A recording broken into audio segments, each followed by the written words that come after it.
happy belated 100th anniversary to Walt Disney Animation Studios. It's true that I am a few months late, but you know what? There's no better time to talk about this short than now. Once Upon a Studio. The crossover shorts of all crossovers. Now I think, and I believe this is safe to say, this is possibly the best crossover short Disney has ever done. You may think that Roger Rabbit tops it all off with so many different characters from different studios, or that Chip and Dale Rescue Rangers had other characters from other properties too. And what about those crossovers where one character meets another character? Yeah, Lilo and Stitch got plenty of them for their TV show, no question about it. But this short, under 9 minutes long, feels the most beautiful, the most perfect, and the most whimsical of them all. Does it hold up well? Let's take a look. Oh, I see. It's a cowboy. Follow us, everybody! If these walls could talk.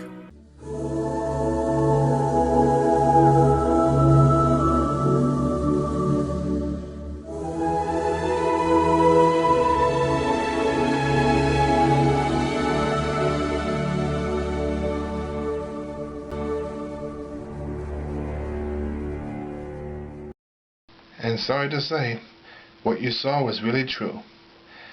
That was animator Bernie Matheson. In his first and only short he did. He passed away in February 2023 during the making of this short. And as you would imagine, it was dedicated to his memory. Now, let's see, where was I? Oh yeah, the premise. When every animator in the studio left for the day, Mickey Mouse and every single animated character spring to life. And they knew it was the 100th anniversary. So they scrambled about everyone, rounded them all up. Well, everybody except for the TV characters. And Pixar. And Marvel. Star Wars. Even the Muppets. Yeah, that makes sense. Only the theatrical animated cartoons were there. Movies and shorts. That makes a whole lot of sense in a way. One by one, famous Disney characters come out of the picture frames. Mostly their cells that are framed. They spring to life and line up, making their way down to the main lobby. And I do mean making their way down.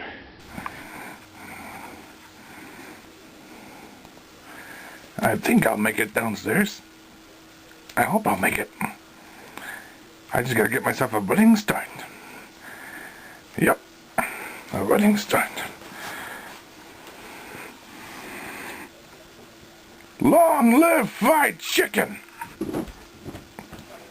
Well, except for him, he's in the hospital. In the mood to help you. Hey, Frosty! Oh, this character. I've heard about him. At first I didn't know who this character was. I thought he was one of those typical lost boys from Peter Pan. But then a video on YouTube lured me to this character and I quickly found out that was Robin Williams in a Lost Boy character. He was doing a behind the scenes short, Back to Neverland, where he got to be animated in his favorite film, Peter Pan. And Walter Cronkite, a reporter, led the way. And speaking of Williams... I haven't seen a fall like that since Rome. Oh, much better. The genie lives forever! Even now that he's no longer with us, he can still bring laughter to millions. And if there's one thing I know from him and every other comedian, laughter is the best medicine. Oh, much better.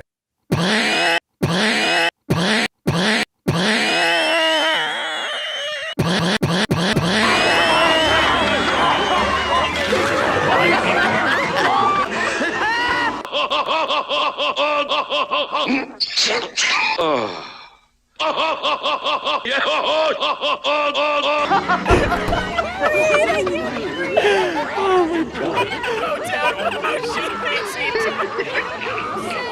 said that. It's dark, but it's funny.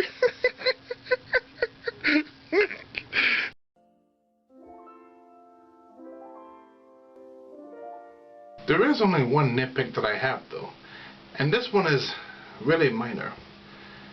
There's not much characters to be seen here. So we don't see Brer Fox, Brer Bear, Brer Rabbit, and no Bullfrog that fishes? None of the characters from Song of the South appeared. You know, that sheep and that owl from So Dear to My Heart, they didn't appear there either. Or Willie, the operatic whale, Willie the Giant, Paul Bunyan, the Orange Bird. Where did half of those characters go anyway? And if you're wondering, no, the television animation characters are not going to be included. No DuckTales, no Phineas and Ferb, no Star vs. the Forces of Evil, no Gravity Falls, no nothing. Okay, Pixar, Star Wars, and Marvel I can understand, but some of the other characters that are also animated by Disney not appearing? Oh, that really hurts me that much.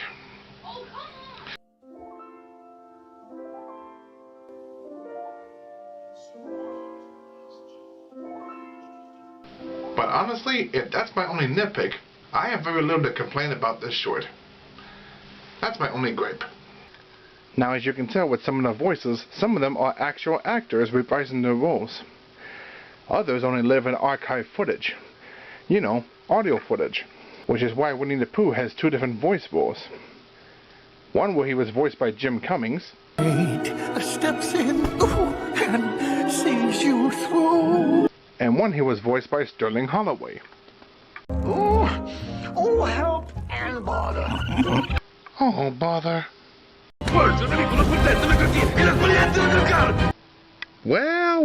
Well. Stromboli! We interrupt this program for Stromboli! The one and only Stromboli! The one and only me! What a builder! Stromboli! You're walking along, then all of a sudden, you run smack into Stromboli!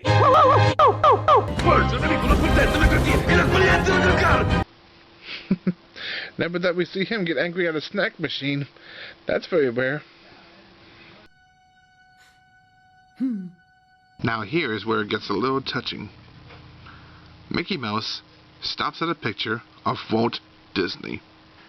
He pays respect to his beloved father, the man without whom we learn that the magic of Disney began with a mouse. A small little mouse that grew to such a huge impact as years to come.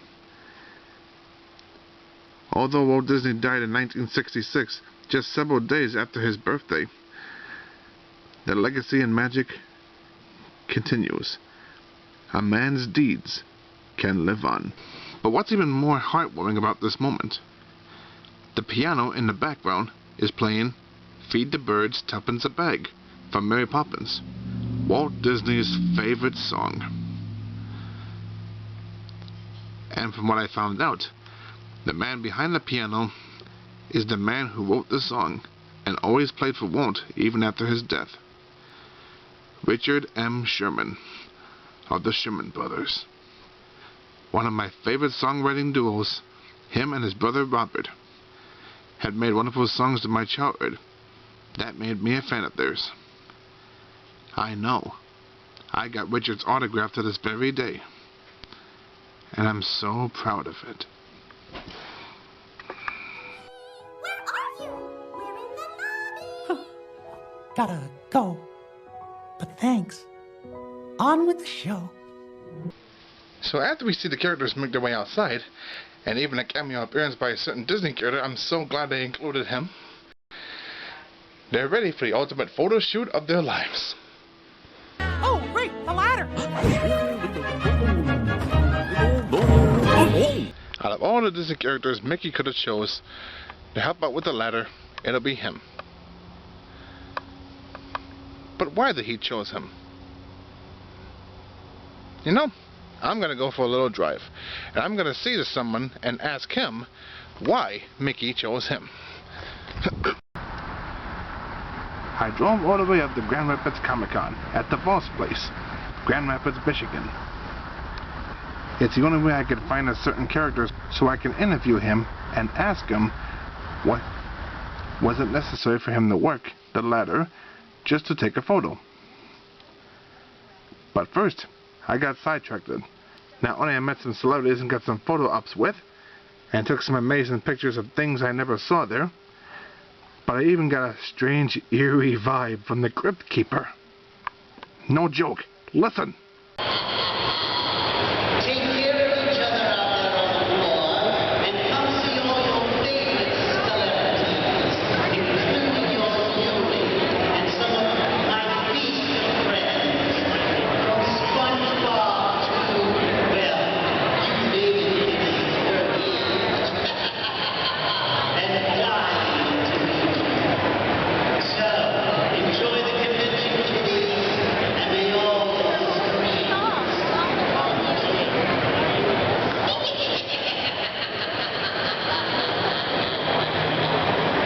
That made you feel eerie, doesn't it? But luckily for me, I met him. I met the guy I was looking for. Okay, and who better way to celebrate this memorable occasion than with Bill Farmer, also known as Goofy. Well, someone's got to do it. So, let me ask you this, Goofy. Yeah. Did you have fun taking pictures with the camera, or was it complicated? Well, once upon a studio, I got to get up on a big ladder, see, and it's kind of rocky up there. I started falling off, but they helped me with a little bit of Disney magic, and I was able to take the picture. Yeah, that's wonderful. And nobody can trust you with more than that than Mickey. Yeah, he's a good guy to work for. He's a mouse, you know. Of course.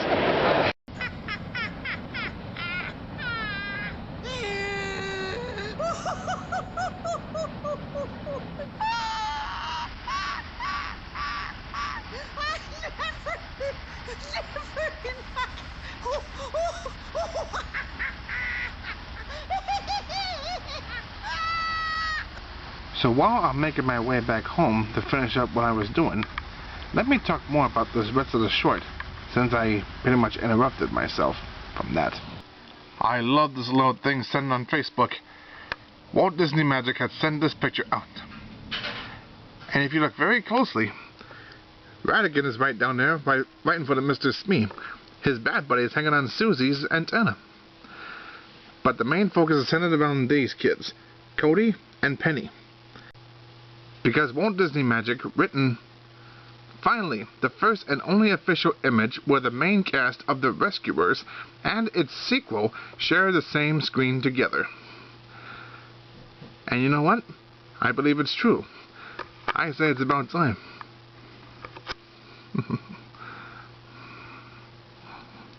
Possibility. And look, the bad guys are in the same spot too. There's Madame Medusa and Snoops, and there's the McLeach with Joanna. How did I not see these guys till the last minute? Hey, I know what you're thinking, McLeach. Keep your hands away from the hippo and the crocodile. These two are famous dancers. You have no authority over them. Or Elliot. Or the dinosaur. Come to think of it, everybody at Disney is sacred. Even Nessie. Don't eat those.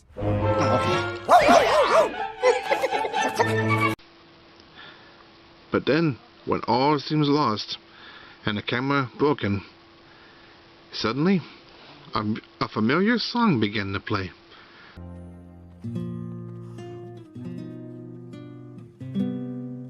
Alan the Dale, the Rooster, Maribel, and Scat Cat all played the song When You Wish Upon a Star. It symbolizes faith, hope, and all the things that Christmas stands for. Either that, or they're playing a certain YouTuber whose song sounds similar in a way. If you ever wonder why Disney tales all end in lies, here's what happened after all their dreams came true. Little by little, everybody began to sing the song. And with work, collaboration, and easy repairs to be done, magically and physically, and the fairy godmother happily steps in, helping the ladder back up in the clatter, and Goofy being all, well, goofy, went back up and tried taking it again. They finished the song, and just in time for their annual photo shoot.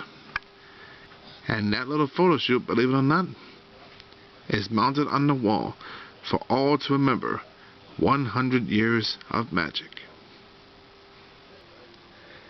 And that was Once Upon a Studio, a new short that was made to celebrate Disney's 100th birthday. Was it good? I think it's safe for all of us to say it is the best short ever. Out of all the shorts they made in the past, this one did it just right. Not too violent, not too crazy, it's just the characters getting together for a photo shoot.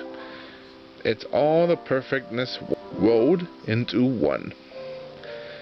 I love Mickey, I love Goofy, I love Donald Duck the most, and I love every single Disney film that came from it. The right amount of magic that came. It came, and we stayed with it. Our grandparents grew up on this, our parents grew up on this, kids like me and our kids and all their kids' kids, they're all going to grow up with Disney for years to come. Disney know how to have us all imagine with them, laugh with them, and dreamed with them. It's their thank you card for all of us. All of us growing up on Disney films all of our lives, we were so happy. That's Disney for you. Thank you, Disney. Thank you so much. I'm Big Bad Ben. Thank you for watching. Thank you for listening. And let's all remember that the magic of Disney began with a mouse.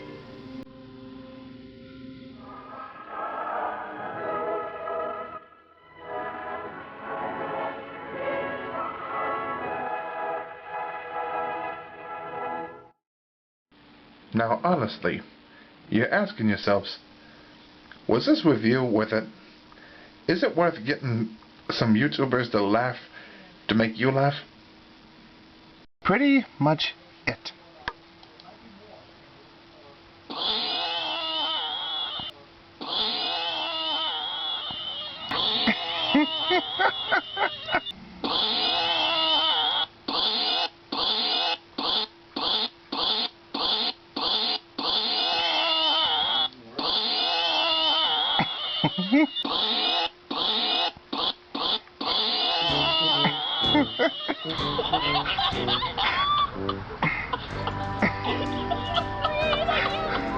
Me neither.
Thank you for watching. And that's pretty much it.